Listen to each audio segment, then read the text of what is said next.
कभी लड़की कहती है कि मुझे किताबें चाहिए, वह कहती है कि एक नई साड़ी आई है, मुझे साड़ी चाहिए। जब पत्नी कहती है कि दिवाली आ गई है, मुझे एक सोने की अंगूठी चाहिए। और कर्जदार रोज सुबह अगर आके खड़ा हो जाता है, जब हरदम भय, आतंक, हरदम आशंका और चिंता, दुख और विफलता उसके मन में व्याप्त होता कि कब कर्जदार आने लग जाए, कब कर्जदार आकर के खड़े दरवाजे पर खड़े हो जाए। जो ही दरवाजा खोले कर्जदार खड़ करके चार गालियां देकर के चला जाता है, तो मृत्यु है वो। जब गरीबी सामने खड़ी हो तो मृत्यु, इससे ज्यादा मृत्यु नहीं होती। जब कर्जदार मांगने आए तो मृत्यु है। कितना सुनना पड़ता है, कितनी वो कहते तुम्हें शर्म नहीं आती? जब उधार लिया था तब पैसे चुकाते हुए शर्म आती तुम्हें? क्यों नहीं चुकाते हो तुम? तब ऐसा लगता है कि जमीन में गड़ जाए हम। जब दुकान नहीं चलती, जब व्यापार नहीं होता, तो ऐसा लगता है कि जीवन क्या होगा, व्यापार का क्या होगा, इतना मैंने इतना फैलाया, उसका होगा क्या? जब पत्नी के तन पर अच्छी साड़ी ला करके नहीं देते तो बहुत दुखी होते हैं। जब सोचते हैं कि 2 साल बाद रिटायर्ड होने के बाद में खाली पेंशन से जीवन कैसे चलेगा, जब 32 रुपए किलो दाल है, 8 रुपए किलो गेहूं है, ये घर चलेगा कैसे? तब एक बार फिर मृत्यु आके सामने खड़ी हो जाती है। हम रोज मरते हैं, रोज वापस सुबह पैदा होते हैं, क्योंकि जीवन लक्ष्मी के बिना जीवन संपन्न नहीं हो सकता। और लक्ष्मी आएगी कहां से? चोरी करने से लक्ष्मी आ नहीं सकती। अगर चोरी करने से ही संपन्नता आती तो जितने चोर तुम्हारे कोटा में और भारतवर्ष में, राजस्थान में, वे सभी संपन्न होते, उनका बड़ा सम्मान होता। ये हमारा धर्म नहीं है। चोरी से धन प्राप्त नहीं हो सकता और वह धन टिकता नहीं है। कुछ क्षणों के लिए हम भले खुश हो जाएं कि हमने इसको मूर्ख बना के 5 रुपए खा लिए, मगर हमारी पत्नी बीमार होगी, 11 रुपए यूं ही खर्च हो जाएंगे, 6 रुपए ब्याज समेत, और भगवान दंड दे ही देगा। उस जीवन को जो दरिद्रता ही जीवन में लिखी है, ललाट पट्टे लिखतम विधाता, विधाता ने ऐसे ही ललाट पट्टे पे लिख दिया है, वो लिख दिया है। अब आप उसको मिटा तो सकते नहीं, कागज से मिट नहीं सकता, पानी से उसको धो नहीं सकते। और हर क्षण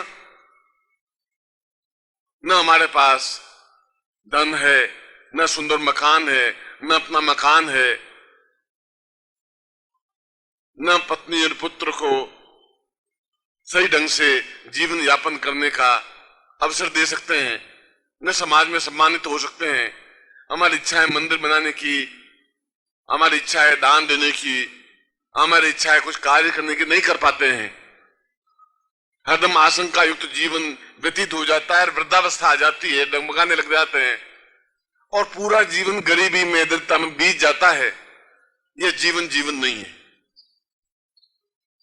जीवन वह है जो संपन्नता का जीवन है, जीवन वह है जो पूर्णता का जीवन है, जीवन वह है जो ऐश्वर्य का जीवन है। इतना तो दे जिसे हम बहुत आराम से जीवन यापन कर सकें। हम करोड़पति बनना नहीं चाहते, हम बेईमानी से धन भी एकत्र करना नहीं चाहते, हम लूट करके धन भी एकत्र नहीं करना चाहते, मगर कोई युक्ति, कोई तरकीब, कोई स्थिति, कोई अवसर, कुछ तो प्राप्त होना ही चाहिए। वह अवसर मनुष्यों के द्वारा पैदा नहीं हो सकता। एक मनुष्य दूसरे मनुष्य को उधार दे सकता है, दान देगा तो 100, 500, 1000 रुपए देगा, 2000 देगा। ऐसा जीवन दान लेकर के जिंदा रहना फायदा भी क्या? गरीबी में जिंदा जीवित रहना फायदा भी क्या? भाग्य में लिख दिया तो उस भाग्य को मिटा ही नहीं सकते। एक ब्राह्मण था, वह नित्य भगवान शिव की पूजा करता था। घर से जाता और लोटे में जल लेकर के भगवान शिव के मंदिर में जाता सुबह 5 बजे और भगवान शिव को जल चढ़ाता, हर हर हर महादेव। और नित्य का पूजन क्रम था, मगर अत्यंत गरीब, अत्यंत विपन्न, अत्यंत दुखी, अत्यंत दरिद्री पार्वती ने कहा, महाराज ये आपकी नित्य पूजा अर्चना करता है, सबसे पहले आपको स्नान करवाता है, श्रद्धा युक्त आपका पूजन करता है, और ये इतना गरीब इतना दरिद्री, फिर आपका पूजन करने से भी इसकी दरिद्रता नहीं बढ़ सकती, तो फिर आपकी पूजा करने से लाभ क्या होगा? क्यों करेगा कोई व्यक्ति? शंकर ने कहा, पार्वती इसके भाग्य में धन लिखा ही नहीं है। उसने कहा, ऐसा कैसे हो सकता है? भाग्य में लिखा ही नहीं है? उसने कहा, मैं अपने आभूषण सब आज निकाल करके इसके सामने रख देती, और ये आभूषण कम से कम 2 लाख रुपए के तो हैं ही, ऐसा कैसे हो सकता है? उसने कहा, तू ऐसा करके देख ले।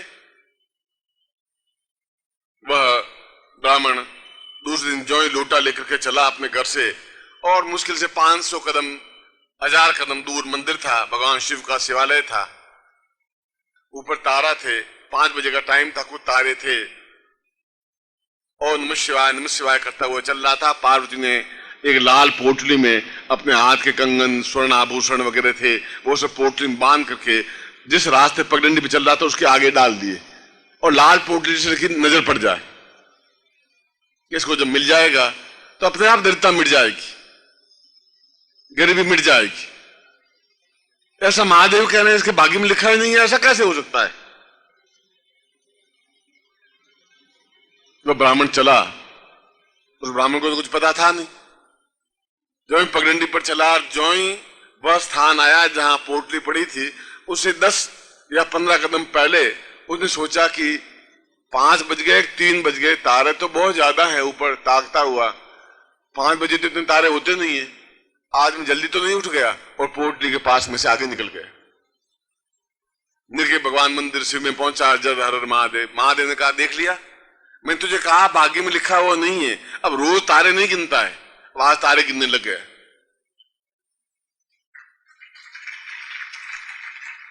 पार्वती ने कहा, फिर आपकी पूजा करने से लाभ क्या? क्यों पूजा करे? नहीं, पूजा करने वाला भी वैसा ही है, पूजा करने वाला भी वैसा ही है।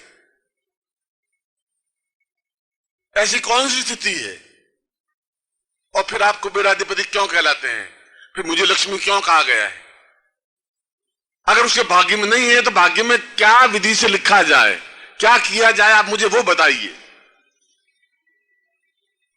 नहीं भाग्य में लिखा है, मैंने देखा, सामने पड़ी हुई चीज नहीं मिल सकती है, मैं हीरे को देखूं कांच का टुकड़ा समझ के निकल जाऊं पास में से, मगर उसके भाग्य को परिवर्तन कैसे होगा?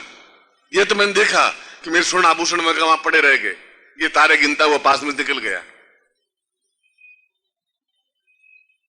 तो भगवान शिव ने और पार्वती उन दोनों क्षीर सागर में गए, जहां भगवान विष्णु सोए हुए थे, लक्ष्मी पांव दबा रही थी, और भगवान शिव को देखते ही विष्णु खड़े हुए।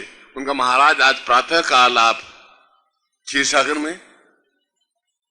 उसने कहा कि मैं तुमसे मिलने के लिए नहीं, जगत जननी लक्ष्मी से मिलने के लिए आज एकत्र हुआ हूं, आया हूं। क्या गरीब गरीब ही रहेगा? क्या दरिद्री दरिद्री रहेगा? क्या विधाता ने किसी के भाग्य में दरिद्रता लिख दी, वो दरिद्रता ही रहेगी? क्या दरिद्रता मिट नहीं सकती?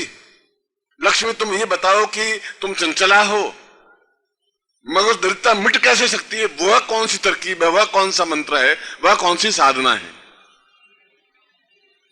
कौन से तरकीब से आप उसके घर में जाकर के बैठे, वह दरिद्रता मिटे? और लक्ष्मी ने कहा कि मेरा उत्तर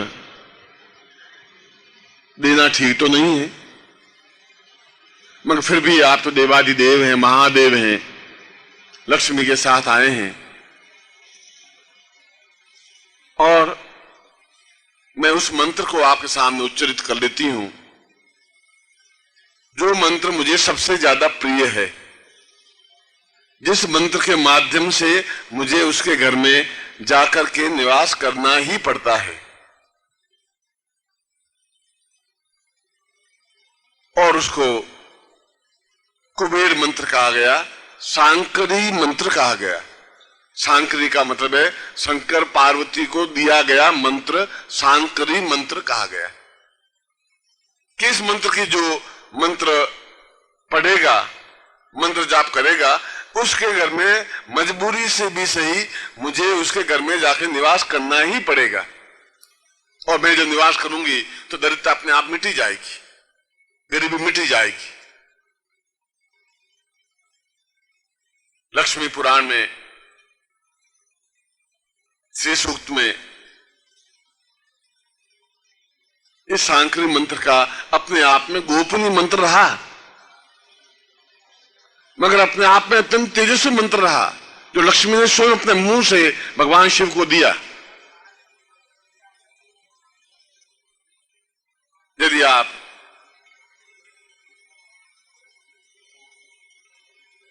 शिव पुराण पढ़े, शिवोपनिषद पढ़े, तो शिवोपनिषद में इसका पूरा विवरण है।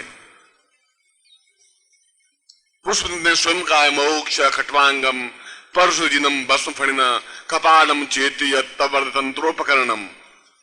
आपके पास वह तंत्र है, वह मंत्र है, वह ज्ञान है, वह चेतना है, वह सांकरी मंत्र है, तभी तो आपके पास लक्ष्मी जैसी पार्वती है।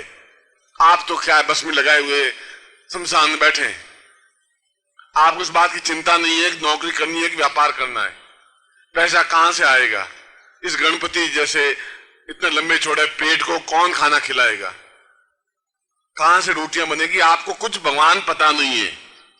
दूसरा बेटा पैदा किया तो उसके 6 मुंह कार्तिकेय के, एक मुंह का पेट भरना बड़ा कठिन, 6 मुंह वाले दूसरा पैदा कर दिया। मगर सबसे बड़ी बात भगवान शिव आपके पास, उन्होंने एक हास्य में बात कही पुष्प ने, आपके पास और कुछ चीज नहीं है, बहुत खुश हो जाएंगे आप तो एक सांप निकाल के दे देंगे, क्योंकि आपके पास सांप है 15-20, ले बच्चा तुम खुश रहे। ज्यादा खुश हो जाएंगे तो बस में लगा देंगे उसके ललाट पर, जा त्रिशूल दे देंगे। अब त्रिशूल को चाटे बाजार में बेचे तो 10 रुपए का बिकेगा, खरीदेगा कौन? लोग भी कहोगे चोर के कहां से लाया, त्रिशूल कहां से लाया। आप कुछ नहीं दे सकते, मगर आपके पास जो जगदम्बा है, जो पार्वती है, जो लक्ष्मी है, वो आपकी पत्नी है। इसलिए मैं आपको पार्वती युक्त भगवान शिव को पूजा करता हूं, पुष्प ने कहा। और इसीलिए लक्ष्मी ने कहा कि यह सांकरी मंत्र है, ये केवल शंकर मंत्र नहीं है, शंकर और लक्ष्मी का संयुक्त मंत्र है। और जो लक्ष्मी ने कहा कि मैं तुम्हें वो मंत्र दे रही हूं, वह विधि दे रही हूं। और इस मंत्र को रचना, इस मंत्र का जप, इस मंत्र की साधना अत्यंत ही गोपनीयम गोपनीयम गोपनीयम प्रयत्नतः, अत्यंत गोपनीय तरीके से ही किसी शिष्य को देना चाहिए अंतिम समय में गुरु को। ओम परम तत्वाय नारायणाय गुरुभ्यो नमः। ओम ह्रीं मम प्राण देह रोम प्रतिरोम चैतन्य जाग्रय ह्रीं ओम नमः। ओम भूर्भुवः स्वः तत्सवितुर्वरेण्यं भर्गो देवस्य धीमहि धियो यो नः प्रचोदयात्।